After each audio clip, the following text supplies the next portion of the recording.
यह कहानी है एक ऐसे योद्धा की जिसने ट्रॉय के किले को तो गिरा दिया, लेकिन समुद्र की लहरों ने उसका अहंकार तोड़ दिया। यह कहानी है यूनान के सबसे चतुर योद्धा के एक ऐसे सफ़र की जहां उसे इंसानों से नहीं बल्कि एक आंख वाले राक्षसों, जादूगरनियों और खुद मौत से लड़ना पड़ा।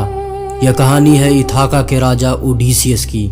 आज हम बात करने वाले हैं दुनिया की सबसे महान कहानियों में से एक, होमर की दी ओडिसी की। इथाका राज्य। यहाँ एक रानी है, पेनेलोपी। 20 साल से वो अपनी खिड़की से समंदर को ताक रही है। उसकी आंखों के आंसू अब सूख चुके हैं। महल के बाहर और अंदर 100 से ज़्यादा घमंडी राजकुमारों ने डेरा जमा लिया है। वो कहते हैं ओडिसियस मर चुका है, तुम हम में से किसी एक से शादी कर लो। ये लोग रोज दावतें उड़ाते हैं, शराब पीते हैं और ओडिसियस की दौलत को दीमक की तरह खा रहे हैं। ओडिसियस का बेटा टेलीमेकस अब 20 साल का है, लेकिन वो लाचार है। वो अपनी माँ को रोते हुए देखता है, पर इनके सामने वो अकेला है। उसे अपने पिता की याद आती है, जिसे उसने कभी ठीक से देखा भी नहीं। दुनिया के दूसरे कोने पर, समंदर के बीच एक सुनसान टापू पर, वहाँ ओडिसियस एक चट्टान पर बैठा रो रहा है। उसे कैलिप्सो नाम की एक अप्सरा ने कैद कर रखा था। कैलिप्सो उससे प्यार करती थी। उसने ओडिसियस को कहा, मुझसे शादी कर लो, मैं तुम्हें अमर बना दूंगी। लेकिन ओडिसियस का जवाब था, मुझे अमर नहीं होना, मुझे बस अपने घर की मिट्टी की खुशबू चाहिए। मुझे अपनी पत्नी के बूढ़े होते चेहरे को देखना है। उसकी तड़फ देखकर देवताओं का दिल पसीज गया। ज़्यूस के हुक्म पर कैलिप्सो को उसे छोड़ना पड़ा। ओडिसियस ने लकड़ी का एक बेड़ा बनाया और समंदर में उतर गया, लेकिन उसका सबसे बड़ा दुश्मन अभी जाग रहा था, समंदर का देवता पोसाइडन। पोसाइडन ने जैसे ही ओडिसियस को देखा, उसने अपनी लहरों को हुक्म दिया, इसे डुबो दो। एक भयानक तूफान आया। ओडिसियस का बेड़ा तिनके की तरह बिखर गया। वो डूब रहा था, उसकी सांसें उखड़ रही थीं। तभी किस्मत ने पलटी मारी। वो लहरों से लड़ते लड़ते एक देश के किनारे जा लगा। वहाँ के राजा ने उसे बचाया, उसे खाना दिया और पूछा, मुसाफिर तुम हो कौन? ओडिसियस ने अपनी सूजी हुई आंखों से देखा और अपनी कहानी सुनानी शुरू की। वो कहानी जिसने सबकी रूह कंपा दी। 10 साल के खूनी जंग के बाद ट्रॉय का युद्ध खत्म हुआ। ओडिसियस की चालाकी ट्रोजन हॉर्स ने ग्रीस को जीत दिलाई थी। जलते हुए ट्रॉय को पीछे छोड़कर ओडिसियस अपनी 12 जंगी जहाज़ों और 600 साथियों के साथ समुंदर में उतरा, वापस अपने घर इथाका के लिए। उसकी छाती गर्व से चौड़ी थी। उसे लगा, मैंने यह युद्ध जीता है, मुझे देवताओं की ज़रूरत नहीं। बस यही उसकी भूल थी। वह भूल गया था कि ज़मीन पर राजा का राज चलता है, मगर समुद्र पर सिर्फ समुद्र के देवता पोसाइडन का हुक्म चलता है। रास्ते भटकते हुए ओडिसियस और उसके 12 जंगी जहाज एक अनजान टापू पर पहुंचे।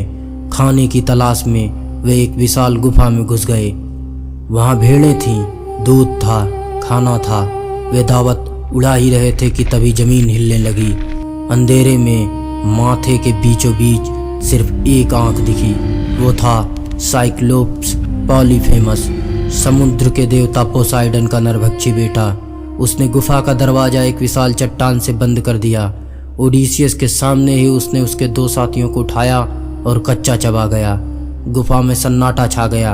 ओडिसियस जानता था कि अगर उसने राक्षस को मार दिया तो वो भारी चट्टान कभी नहीं हट पाएगी और वे सब वहीं घुटकर मर जाएंगे।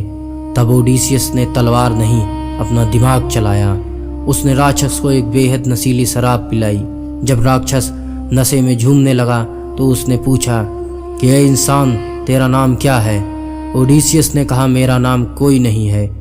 जैसे ही राक्षस गहरी नींद में सोया, ओडिसियस ने जैतून की एक नकीली लकड़ी को आग में लाल किया और पूरी ताकत से राक्षस की इकलौती आंख में घोंप दिया। अगली सुबह ओडिसियस और उसके साथी छिपकर गुफा से निकल भागे, लेकिन जहाज पर चढ़ते हुए ओडिसियस का पुराना अहंकार जाग उठा। उसने चिल्लाकर कहा, पॉलीफेमस, अगर कोई पूछे कि तेरी आंख किसने फोड़ी तो कहना कि इथाका के राजा ओडिसियस ने फोड़ी है। मैं कोई नहीं, मैं ओडिसियस हूँ। यही वो पल था जिसने ओडिसियस की किस्मत बदल दी। पॉलीफेमस ने अपने पिता पोसाइडन से शाप मांगा। समुद्र में तूफान उठा और पोसाइडन ने कसम खाई कि ओडिसियस तू कभी घर नहीं पहुंचेगा, और अगर पहुंचा भी तो एक भिखारी की तरह सब कुछ खोकर। मुसीबतें अब शुरू हुई थीं। हवा के देवता एओलस ने ओडिसियस पर दया की। उन्होंने दुनिया की सारी तूफानी हवाओं को एक चमड़े की थैली में कैद कर दिया और ओडिसियस को थमा दिया। जहाज इथाका के इतने करीब आ गया कि ओडिसियस को अपने महल की रसोई का धुआं दिखने लगा। 10 साल बाद घर सामने था, लेकिन ओडिसियस लगातार 9 दिन से जाग रहा था। वह थक कर सो गया। उसके लालची साथियों को लगा थैली में सोना है। उन्होंने थैली की डोरी खोल दी। सारी तूफानी हवाएं एक साथ बाहर निकली। जो जहाज घर की दहलीज पर था उसे तूफान ने वापस दुनिया के दूसरे कोने में फेंक दिया। ओडिसियस की आंखों के सामने उसका घर ओझल हो गया। इसके बाद उसकी मुलाकात नरबच्ची लेस्टगोनियन से हुई, जिन्होंने पत्थरों की बारिश करके ओडिसियस के 11 जहाज़ों को डुबो दिया। सैकड़ों साथी मारे गए। अब बचा था सिर्फ एक जहाज और ओडिसियस का टूटा हुआ हौसला। बचे कुछ साथियों के साथ वो जादूगरनी सर्सी के टापू पर पहुंचा। सर्सी जिसने उसके साथियों को जादू से सूअर बना दिया, लेकिन ओडिसियस ने उसे अपनी तलवार के दम पर झुकाया और साथियों को मुक्त कराया। सर्सी ने कहा, अगर घर जाना है ओडिसियस तो तुम्हें जिंदा रहते हुए मुर्दों के देश पाताल लोक से जाना होगा। पाताल के अंधेरे में ओडिसियस ने आत्माओं को बुलाया। वहाँ उसे एक ऐसी आत्मा दिखी जिसे देखकर उसका दिल फट गया, उसकी अपनी माँ। ओडिसियस ने कहा, माँ तुम यहाँ कैसे? जब मैं युद्ध पर गया था तुम तो जीवित थी। माँ की आत्मा ने रोते हुए कहा, ओडिसियस मैं तेरे इंतजार में रोज दरवाजे पर बैठी रही, तेरा गम मुझे खा गया। ओडिसियस ने अपनी माँ को गले लगाना चाहा, लेकिन वो तो बस हवा थी। उस दिन ओडिसियस को समझ आया कि युद्ध की कीमत सिर्फ सैनिक नहीं चुकाते, उनका परिवार भी चुकाता है। वापसी का सफर मौत के मुंह से होकर गुजरता था। उन्हें एक संकरी खाड़ी से निकलना था। एक तरफ था स्काइला, छासिरों वाली भूखी राक्षसी, और दूसरी तरफ कैरिबडीज, एक ऐसा भंवर जो पूरे समंदर को निगल लेता था। ओडिसियस को एक राजा की तरह फैसला लेना था।